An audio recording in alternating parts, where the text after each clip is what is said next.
3주 만에 에베소서 말씀으로 돌아왔습니다. 기억나십니까? 감사합니다. 잊어버려 두셔서 감사합니다. 잠깐만 지난 말씀을 복기해 보도록 하겠습니다. 에베소서 1장 말미에서 바울의 기도에 관한 말씀을 드렸어요. 바울이 기도했습니다. 하나님, 우리 에베소 성도님들이 이 세 가지는 꼭 알게 해주세요. 첫 번째, 부르심의 소망을 알게 해주세요. 다음으로 그 기업의 영광의 풍성함을 알게 해주세요.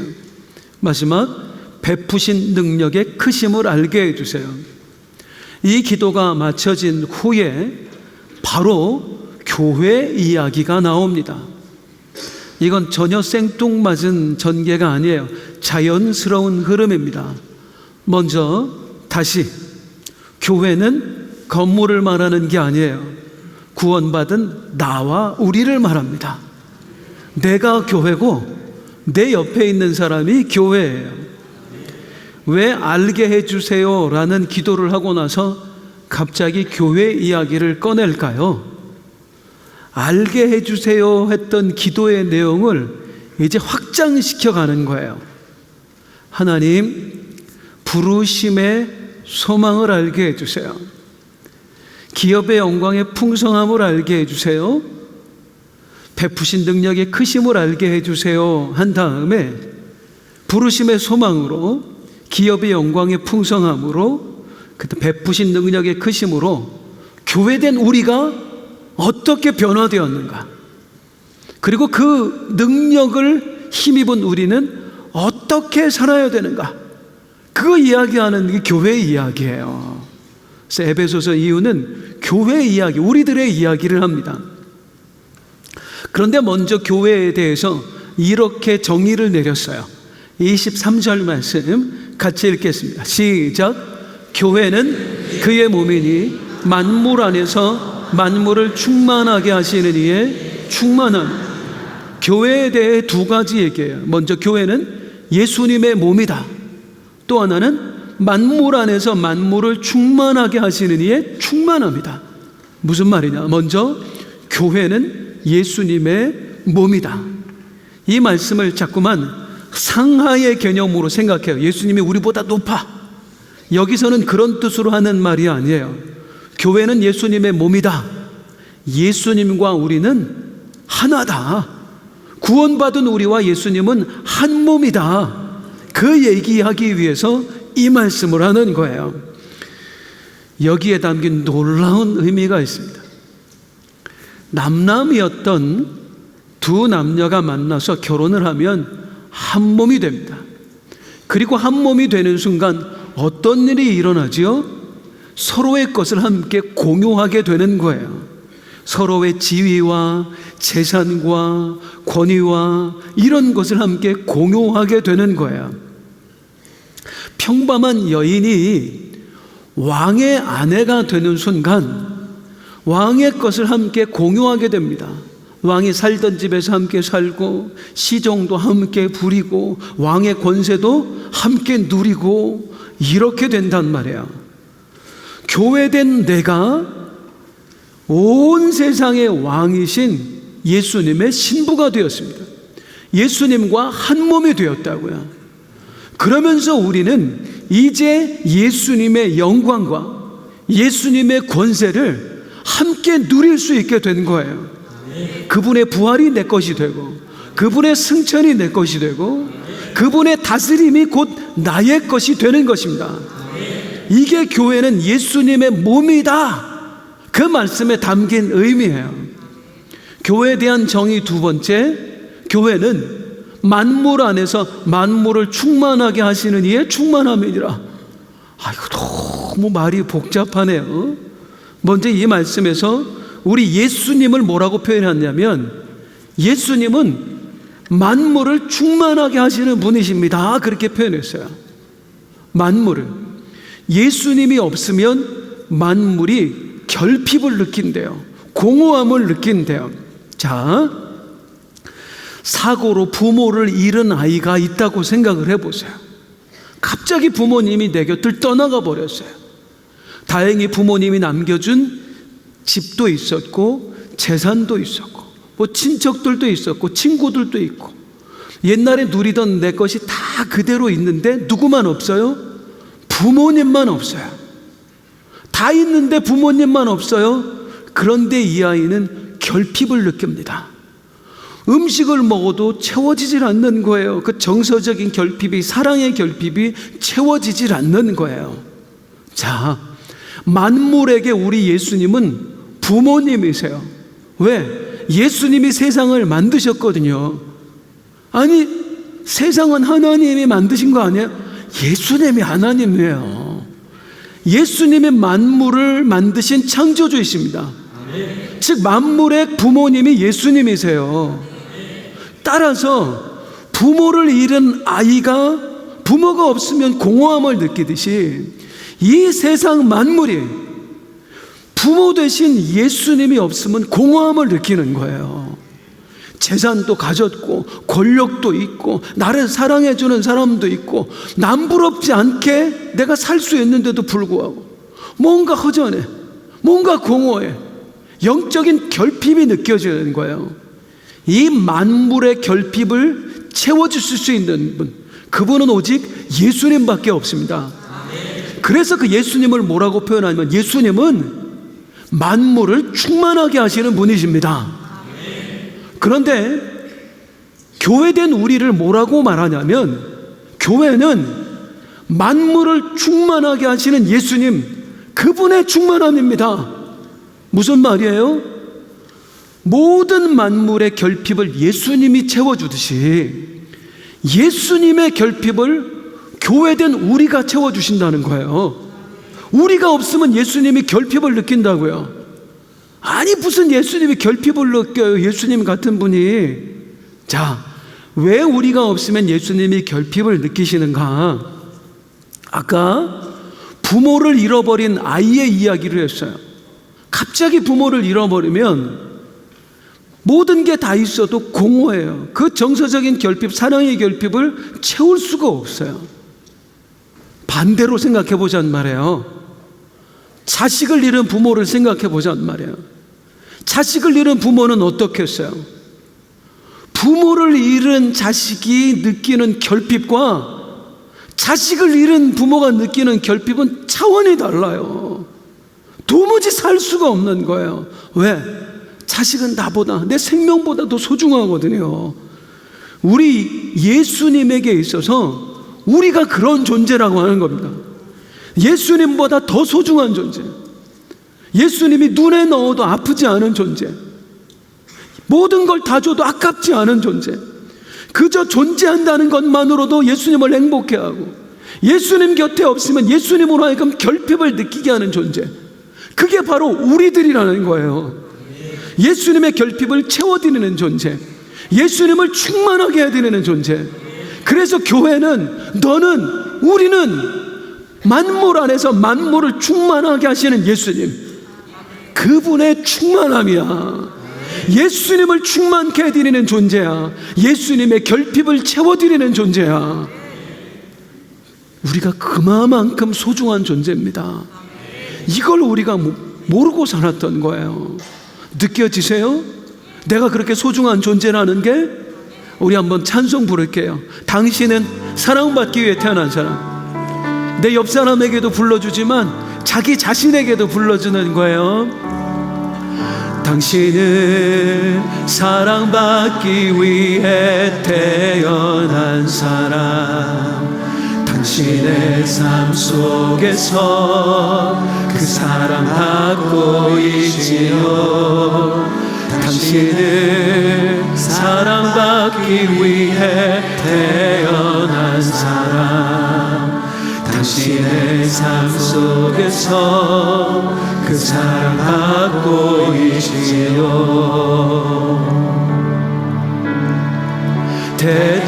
태초부터 시작된 하나님의 사랑은 우리의 만남을 통해 열매를 맺고 다 당신이 이 세상에 존재한 우리뿐만 아니라 우리 예수님에게 얼마나 큰 기쁨이 되는지, 기쁨이 우리 주위 분들 함께 축복합니다. 당신은 사랑받기 위해, 당신은 사랑받기 위해 태어난 사람, 지금도 그 사랑 받고 있지요.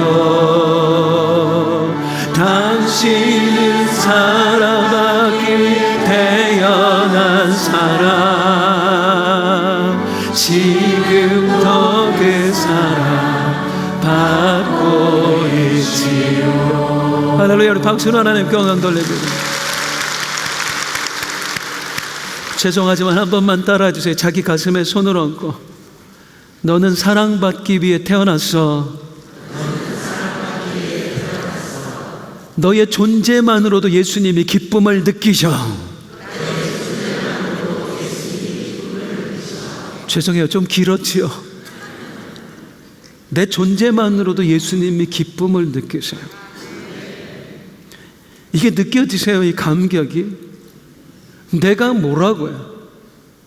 내가 뭐라고 예수님이 존재만으로도 기쁨을 느끼고, 내가 뭐라고 내가 없으면 우리 예수님 같은 분이 결핍을 느끼실까요? 내가 뭐라고 예수님이 당신의 고귀한 생명을 아낌없이 내어주셨을까요? 오늘 본문이 거기에 대해서 이제 말씀합니다. 네가 누군 줄 알아? 특별히 예수님을 만나기 전에, 예수님을 믿기 전에, 교회가 되기 전에 네가 누구였는 줄 알아? 라고 말해요. 여러분, 예수님을 만나기 전에 나는 누구였을까요? 만약에 누군가가 여러분에게 예수님 만나기 전에 집사님 어떤 분이셨어요? 장로님, 권사님 어떤 분이셨어요? 라고 묻는다면 뭐라고 대답하시겠습니까? 어떤 분은 자기의 옛날에 받았던 상처와 아픔을 얘기하는 분들도 있을 거예요. 예수님 만나기 전에 저는 우울증 환자였어요. 예수님을 만나기 전에요, 그때 저는 사업 실패로 정말 힘든 삶을 살고 있었어요. 차라리 죽고만 싶었답니다 하는 분들도 계실 거고요. 어떤 분들은 예수님 만나기 전에 자신을 자랑하는 분들도 있을 거야. 예수 믿기 전에 나 잘 나갔었습니다. 그때가 좋았는데 내가 지금이나 되니까 성가대에서 이 사람들하고 같이 노래 부르지, 옛날 같으면 내 옆에 앉지도 못해 이 사람. 그렇게 옛날에 나를 자랑할 만한 분도 계실 거고요. 또 어떤 분들은 뭐 옛날이나 지금이나 똑같아요 하는 분들도 계실 거고요. 이렇게 다양한 대답이 나올 거예요. 중요한 건 성경이 뭐라고 하느냐잖아요. 성경이 예수 믿기 전에 나에 대해서 뭐라고 하느냐, 이렇게 말합니다. 예수 믿기 전에 너는 시체였어. 너는 죽었었어. 1절 보겠습니다. 시작. 그는 허물과 죄로 죽었던 너희를 살리셨다.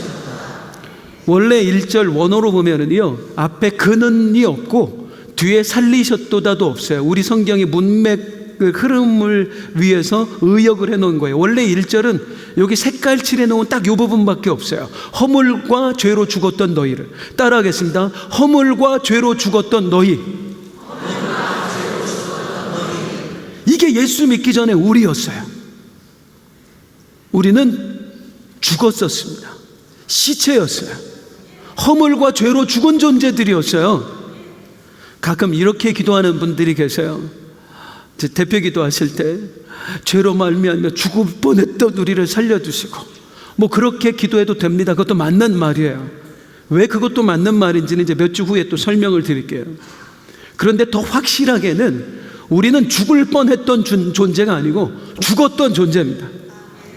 여러분, 죽을 뻔했던 거하고요, 죽었던 것하고는 완전히 달라요. 죽을 뻔했던 것은 어느 정도의 가능성이라는 게 존재를 해요. 죽을 수도 있었지만 잘하면 살 수도 있었어. 이게 죽을 뻔한 거예요. 그런데 죽었던 것 할 때는 여기엔 전혀 가능성이 없습니다. 죽으면 끝났는데 거기 무슨 가능성이 있어요? 목사로서 목회를 하다 보니까 가끔 중환자실을 방문하게 될 때가 있어요. 이제 위독하다고 기도해달라고 가면 종종 그런 장면 봐요. 막 그 앞에 서서 우리 교인도 물론이고 우리 교인 아닌데도 막 기도하는 분들을 볼 때가 있어요. 의사가 오늘을 넘기기 힘들 것 같습니다 라고 얘기했는데도 그 앞에 서서 하나님 제발 좀 살려주세요, 하나님 제발 좀 살려주세요 막 이렇게 기도하세요. 그런데 제가 병원보다 더 자주 가는 데가 장례식장입니다. 그런데 저는 장례식장에서 그렇게 기도하는 분 못 봤어요. 살려주세요, 죽어놓은 우리 아버지 살려주세요. 왜? 죽었으면 끝난 거거든요. 오늘 본문이 내 과거에 대해서 뭐라고 말하냐면 넌 죽었었어, 너는 시체였었어, 너는 끝났었어. 강조하는 바가 뭐예요? 예수 믿기 전에 너는 조금의 소망도 없는 존재였어요. 사랑하는 여러분, 이렇게 믿으세요. 예수 믿기 전에 나는 죽었었다, 나는 시체였었다. 예수님이 찾아와 주기 전에 나는 조금의 소망도 없는 존재였다. 이렇게 믿으시나요? 진짜로 믿으세요? 정말로 그렇게 믿는 사람들의 특징이 있습니다. 예수 믿기 전에 나는 죽은 존재였다, 시체였다, 조금의 소망도 없는 존재였다 라고 믿는 사람들의 특징이 있어요. 이제 오늘 말씀을 들으면서 자기 스스로의 믿음을 한번 돌아보세요. 내 믿음이 진짜일까? 정말로 내가 복음을 만난 사람일까? 자, 과거에 나는 죽은 존재였다 라고 믿는 사람의 특징 첫 번째는 뭐냐면 과거를 그리워하지 않습니다. 아니, 과거에 나는 죽었었어 라고 믿는 사람이 과거를 그리워하겠어요? 시체였을 때가 좋았어. 뭐 그러겠어요? 과거에 나는 죽었었어라고 믿는 사람은 절대로 과거를 그리워하지 않습니다. 만약에요, 여러분들 중에 예수 믿기 전에 과거를 그리워하는 분이 계신다. 그때가 좋았는데, 떵떵거리며 살 때가 좋았는데, 건강할 때가 좋았는데, 그때 가졌던 재산 10분이나 일이라도 있었으면 얼마나 좋을까? 이렇게 만약에 예수 믿기 전에 과거를 그리워하는 분이 계시다면 죄송합니다만 아직 복음을 못 만났을 확률이 농후합니다. 아니면 복음은 만났지만 복음의 비밀이 무엇인지를 아직 깨닫지 못했을 확률이 높습니다. 진짜 복음을 만난 사람, 진짜 구원의 감격이 있는 사람은 구원받기 이전의 삶을 절대로 그리워하지 않습니다. 그런데 여전히 구원받기 이전을 그리워하는 분들이 계세요. 성경에 그런 사람들이 나옵니다. 광야의 이스라엘 백성들이었어요. 저들은요, 하나님이 애굽에서 구원해 주셨는데 애굽에 있을 때를 평생 그리워하면서 사는 거예요. 그때가 좋았는데, 그때가 좋았는데, 그때가 좋았는데 했던 애굽에서의 이스라엘 백성들은 어떤 존재였습니까? 죽은 존재였어요. 시체였어요. 숨 쉬는 시체, 숨만 쉬는 시체였어요. 시체의 특징이 뭡니까? 내 몸의 소유권이 나한테 없다는 거예요. 내 몸의 소유권을 잃어버리면 시체가 되는 거예요, 사실은. 과거에 애굽에서 살 때 이스라엘 백성들이 그랬다고요. 그들은 자신의 몸과 자신의 삶을 내가 소유하지 않았어요. 다른 사람, 엉뚱한 사람이 소유했어요. 누가 소유했죠? 바로가 소유했습니다. 바로가 이스라엘 백성들의 몸과 삶과 모든 것을 소유하고 지 마음대로 썼어요. 한마디로 그때 애굽에 있을 때 이스라엘 백성들의 삶은 바로의 연장에 불과했습니다. 바로의 망치, 바로의 삽, 바로의 꽃갱이, 이 바로의 연장이 되어서 기껏해야 한다는 게 피라미드 만들고 무덤 만들고 스핑크스 만들고 비석 세우고 그렇게 해서 땀 흘리고 애써서요, 결국에는 바로가 원하는 왕국을 만들어갔던 삶, 그게 애굽에서의 삶이었어요. 이스라엘 백성들의. 이게 시체와 뭐가 다르냐고요. 그런데 그리워하는 거예요. 그때를 그리워하는 거예요. 그때가 좋았는데, 고기 먹고 살 때가 좋았는데. 사실은 예수 믿기 전에 우리의 삶이 그와 같았습니다. 예수 믿기 전에 우리를요, 내 자신이 소유하지 않았어요. 그때 나의 마음과 내 정신과 내 몸과 내 삶을 내가 소유하며 살아오지 않았어요. 그때 소유권, 나의 소유권은 누구에게 있었는가? 2절입니다. 시작.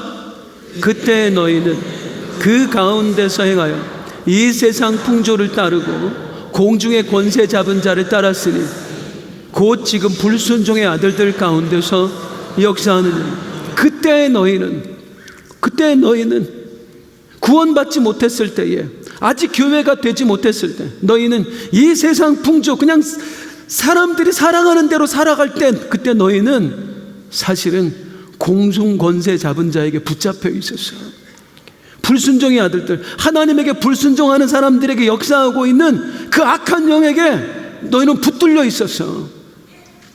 예수 믿기 전에 내 삶의 소유권이 마귀에게 있었다는 거예요. 그 마귀가 마음대로 내 삶을 휘둘렀다는 거예요. 애굽의 이스라엘 백성들을 바로가 마음대로 휘두르듯이 예수 믿기 전에 우리의 삶을 마귀가 흔들었다는 거예요.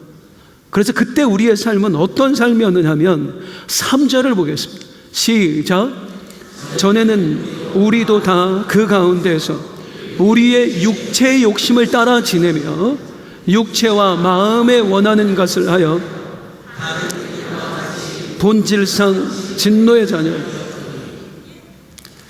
제가 이제 에베소서 강해를 올해 들어서 계속하고 있는데 사실은 이 강해 설교가 쉽지 않습니다.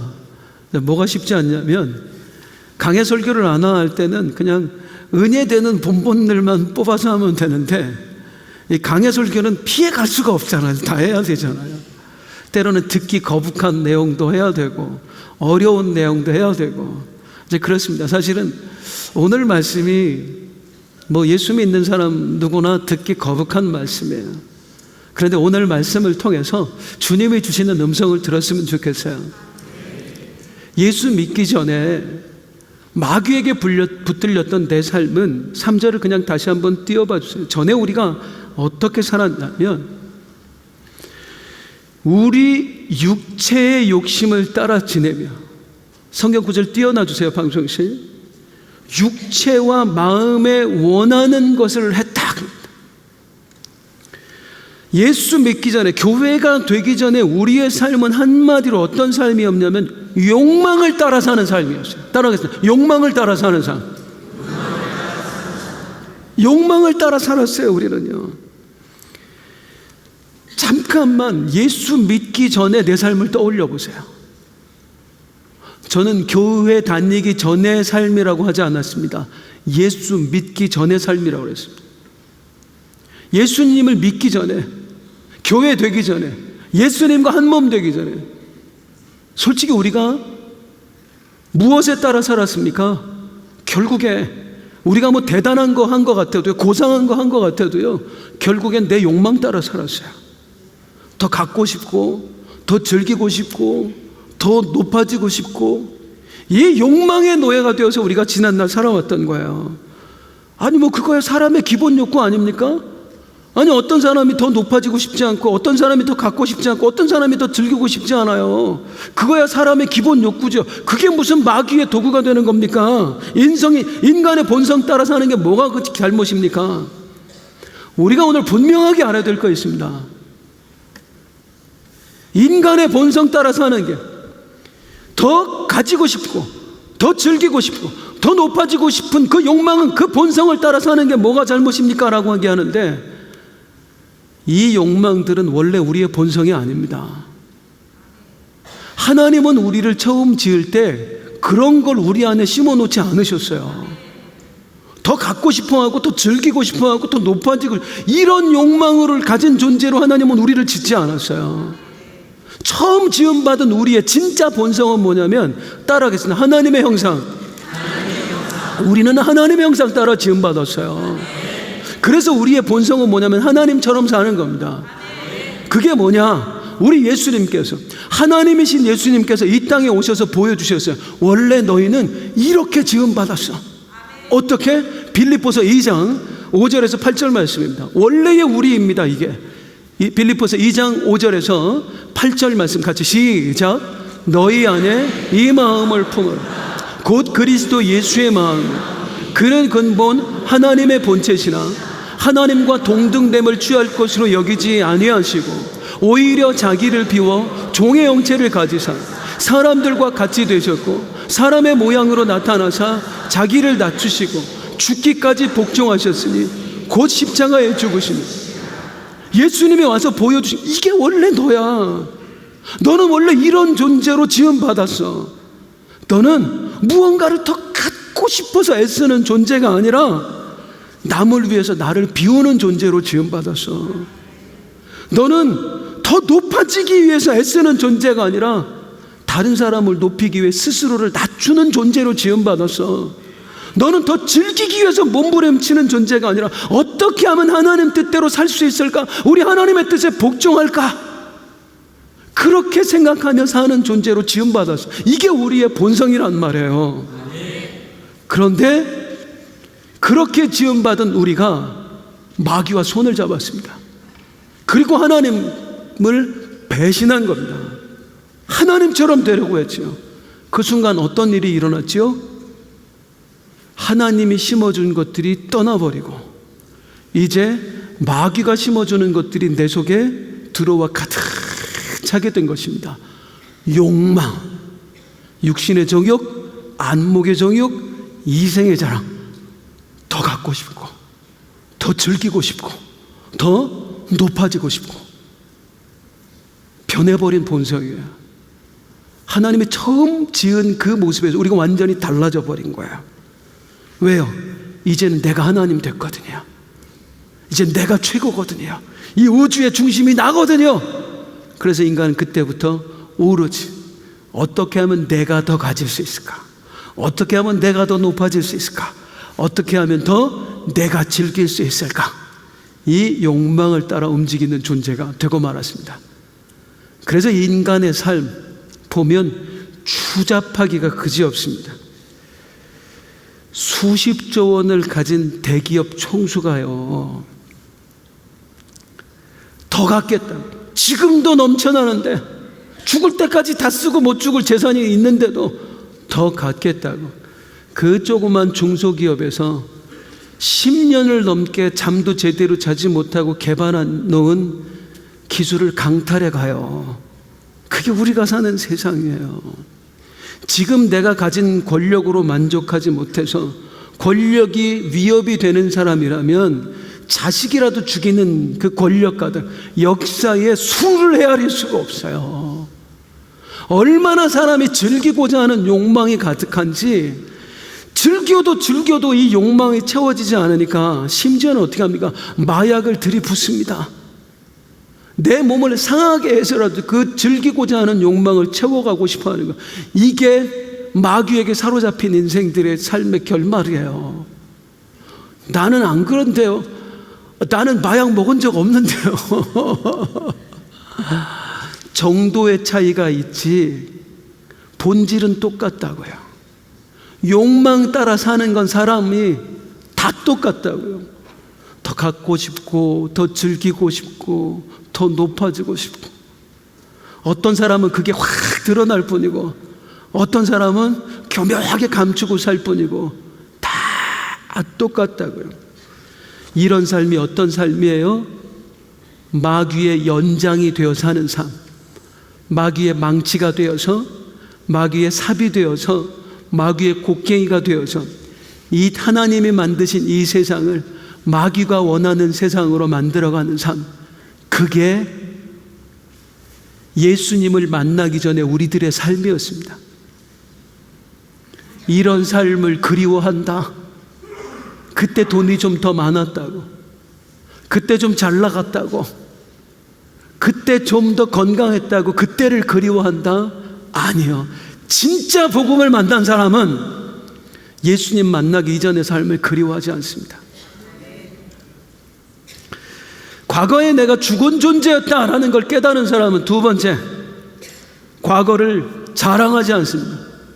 당연하죠. 누가 과거를 자랑해서 집사님 내가 옛날에 시체였어 알고 있어? 이렇게 하겠어요? 내가 과거에 죽은 사람이었다는 걸 깨닫는 순간 우리는 과거를 자랑하지 않습니다. 오히려 부끄러워합니다.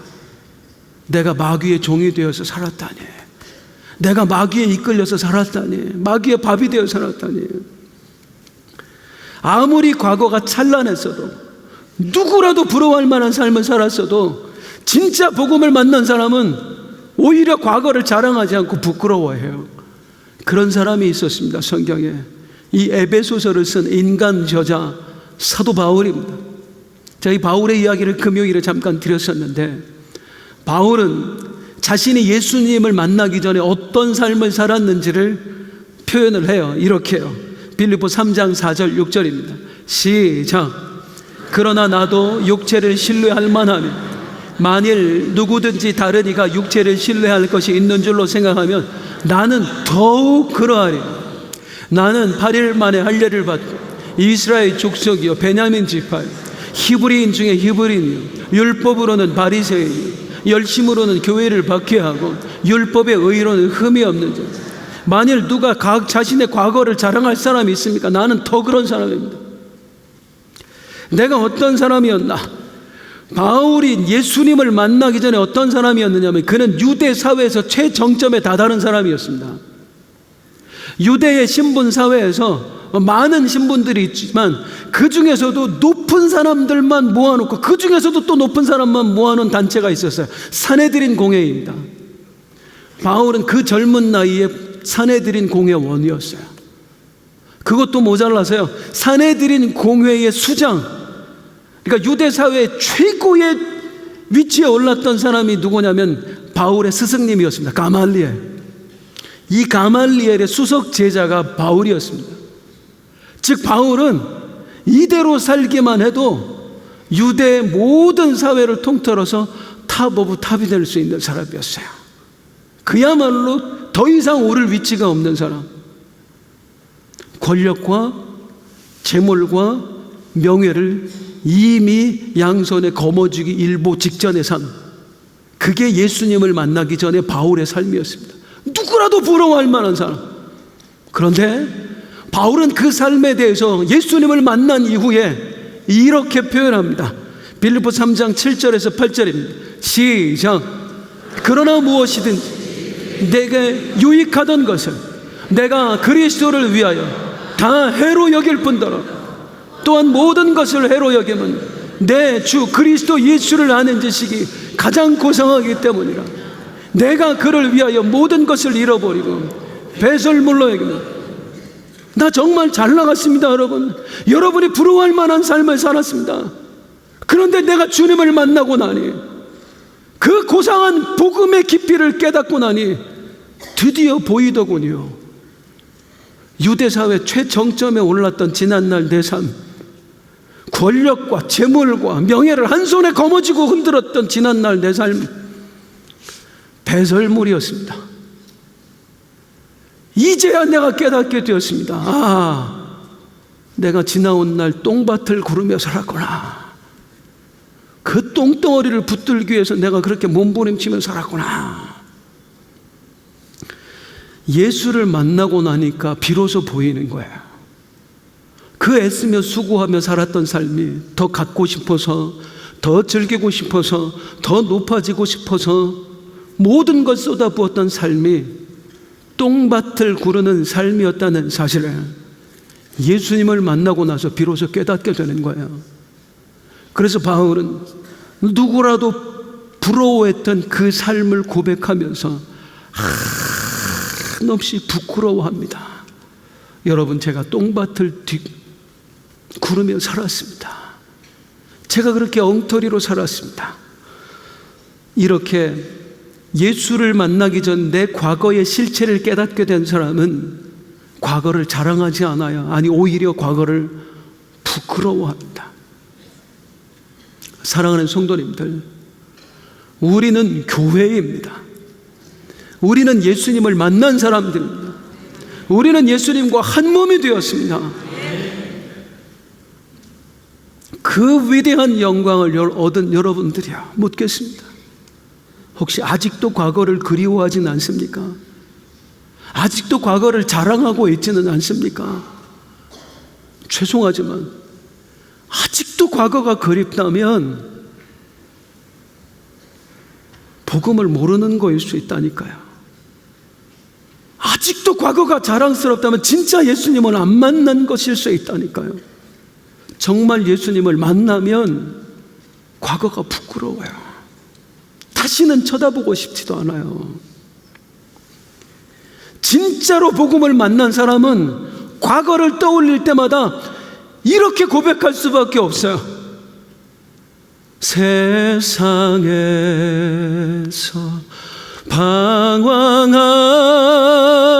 때 나 주님을 몰랐네. 내 맘대로 고집하며 온갖 죄를 저질렀네. 예수여, 이 죄인도 용서받을 수 있나요? 벌레만도 못한 내가 용서받을 수 있나요? 진짜 예수님을 만난 사람은 이렇게 예수님을 몰랐던 때를 후회하면서 지금도 예수님을 몰랐던 때에 살아왔던 그 삶에서 벗어나기 위해 몸부림칩니다. 날마다 주님 앞에 나아가서 주님을 믿게 되었는데도 과거처럼 살아서 죄송합니다. 구원받았는데도 구원받지 못한 사람처럼 말해서 죄송합니다. 그렇게 고백할 수밖에 없는 거예요. 과거에 저 또한 욕망 덩어리였습니다. 더 갖고 싶고, 더 높아지고 싶고, 더 즐기고 싶고. 몇 차례 말씀을 드렸습니다마는 주님을 만나기 전에 저는 우울증 환자였고 공황장애 환자였습니다. 저는 저한테 그런 마음의 병이 생긴 것이 상처 때문이라고 생각했어요. 또 너무나 힘든 삶 때문이라고 생각했어요. 누군가에게 상처받아서 삶이 너무 힘들어서, 그래서 내 주변 사람들을 원망하기도 했고 우리 주님을 원망하기도 했었습니다. 그런데 그런 저를 주님이 찾아오셨고요, 그 주님을 만나는 순간 제 눈을 열어 저의 실체를 보게 하는데 그때 비로소 깨달았습니다. 내가 그때 그런 병에 걸렸던 병의 원인을 찾게 되었어요. 병원균, 우울증이라고 하는, 저의 공황장애라고 하는 그 병의 원균을 찾았어요. 그건 바로 욕망이었습니다. 더 갖고 싶고, 더 높아지고 싶고, 더 즐기고 싶고. 사실은 이 욕망에 사로잡혀 살면서도 아닌 척 해왔던 거예요. 그런데 아무리 힘을 써도 그게 되질 않지. 가져지질 않는 거예요. 높아지질 않는 거예요. 그래서 스스로 마음에 화병을 심었더라고요. 제가 원통해서 내 욕망이 이루어지지 않는다고. 그게 저의 병원균이었어요.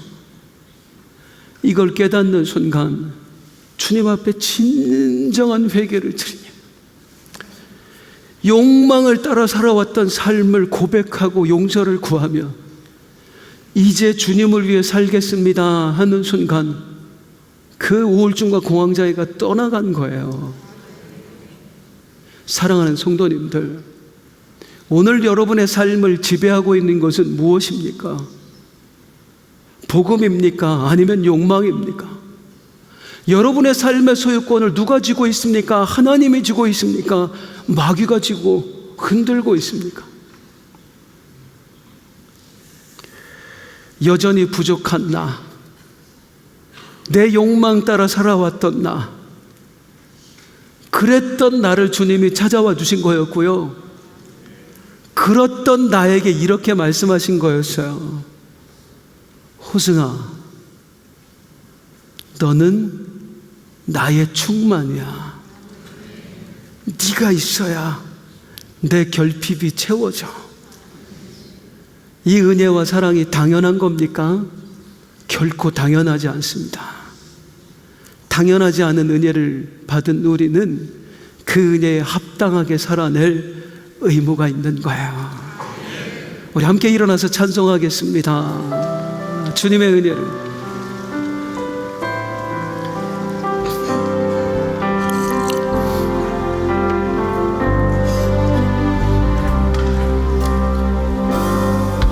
내가 누려왔던 모든 것들이,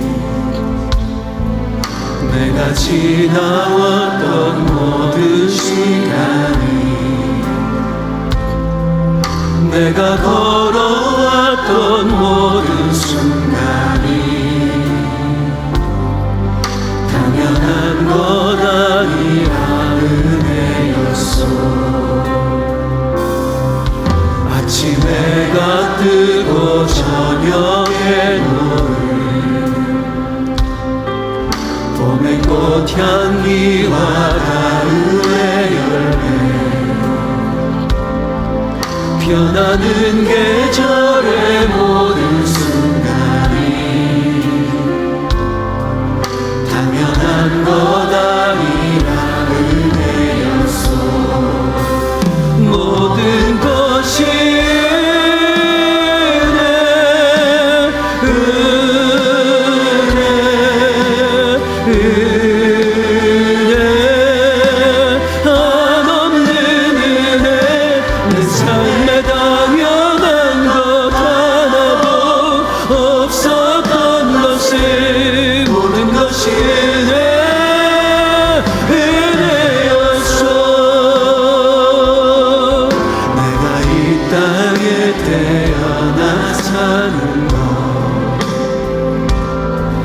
어린아이 시절과 지금까지 숨을 쉬며 살며 꿈을 꾸는 삶, 지난날 돌아보면 오늘이 은혜입니다. 오늘이 은혜입니다.